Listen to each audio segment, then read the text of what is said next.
Friends, మనం ఇప్పుడు చెప్పుకోబోయేది ఒక అమ్మాయి గురించి. ఆ అమ్మాయి కూడా మల్టీ టాలెంటెడ్. అవును, basketball champion, model, IAS. Entertainment ఇండస్ట్రీకి చెందిన తస్కిన్ మిస్ ఇండియా కావాలని కలలు కన్నది. ఆ దిశగా ప్రయత్నాలు కూడా చేసింది. కానీ ఆ కలను పక్కన పెట్టి సివిల్స్కు ప్రిపేర్ అయ్యింది. ప్రతి ఒక్కరూ లక్ష్యాలని సెట్ చేసుకుంటారు, కానీ చాలా తక్కువ మంది అనుకున్నది సాధిస్తారు. టార్గెట్ చేసుకునే ప్లాన్ సరిగా వేసుకుంటేనే విజయం సాధించే అవకాశాలు పెరుగుతాయి. అయితే ఇది అనుకున్నంత సులువు కాదు. బాగా శ్రమించాలి, అప్పుడే లక్ష్యం నెరవేరుతుంది. దీన్ని నిజం చేసి చూపించింది ఉత్తరాఖండ్కు చెందిన తస్కిన్ ఖాన్. ఎంటర్టైన్మెంట్ ఇండస్ట్రీకి చెందిన తస్కిన్ మిస్ ఇండియా కావాలని కలలుగన్నది. ఆ దిశగా ప్రయత్నాలు చేసింది, కానీ ఆ కలను పక్కన పెట్టి సివిల్స్కు ప్రిపేర్ అయ్యింది. మొదటి 3 ప్రయత్నాల్లో కూడా విఫలమైన తన లక్ష్యాన్ని విడవలేదు.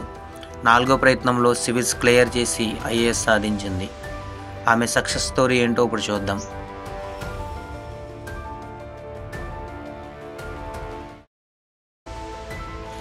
దేశంలో అత్యంత కఠినమైన పరీక్షల్లో యూపీఎస్సీ సివిల్ సర్వీసెస్ ఎగ్జామ్ ఒకటి.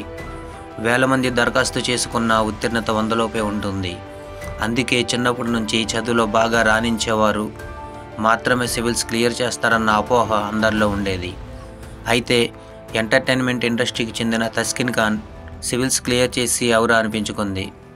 తస్కిన్ ఖాన్ ఒక ప్రమోషనల్ మోడల్, బాస్కెట్బాల్ ఛాంపియన్, పాఠశాల విద్య తరువాత నెట్లో అడ్మిషన్ సాధించింది. కానీ ఆర్థిక భారం కారణంగా ప్రతిష్టాత్మకమైన ఇన్స్టిట్యూట్లో చేరలేకపోయింది. అందుకే మిస్ ఇండియా కిరీటం సాధించడమే లక్ష్యంగా మోడలింగ్ను కెరీర్గా ఎంపిక చేసుకుంది. అందాల పోటీల్లో మిస్ డెహ్రాడూన్, మిస్ ఉత్తరాఖండ్ కిరీటం సొంతం చేసుకుంది. తస్కిన్ ఖాన్కు సోషల్ మీడియాలో ఫ్యాన్ ఫాలోయింగ్ బాగా ఉంది.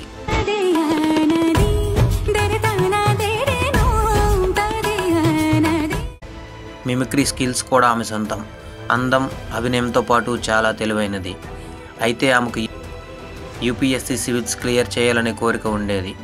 అందుకోసం మిస్ ఇండియా కలను వదులుకుంది. Taskin Khan UPSC civils exams కోసం ప్రిపరేషన్ మొదలుపెట్టింది. మోడలింగ్ ప్రక్కన పెట్టి పూర్తిగా ప్రిపరేషన్లో నిమగ్నమైంది. మొదటి 3 ప్రయత్నాల్లో సివిల్స్ క్లియర్ చేయలేకపోయింది. అయినప్పటికీ నిరాశ చెందలేదు. ప్రిపరేషన్పై మరింత దృష్టి సారించింది. 2020లో తన 4వ ప్రయత్నంలో యూపీఎస్సీ సివిల్స్ ఎగ్జామ్ను క్లియర్ చేసింది. ఆల్ ఇండియా 736వ ర్యాంక్ సాధించి ఐఏఎస్కు ఎంపికైంది.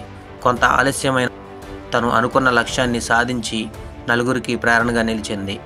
ఒక ఇంటర్వ్యూలో తస్కిన్ మాట్లాడుతూ, నేను బెస్ట్ స్టూడెంట్ని కాదు, క్రీడల్లో మాత్రమే రాణించాను. అయితే లక్ష్యంపై అవగాహన ఉండి కష్టపడి చదివితే అందరూ విజేతలవుతారు అని చెప్పుకొచ్చారు. ఫ్రెండ్స్, మీకు ఈ ఇన్ఫర్మేషన్ నచ్చినట్లయితే మన ఛానల్ ఇప్పుడే సబ్స్క్రైబ్ చేయండి, లైక్ చేయండి. Thank you.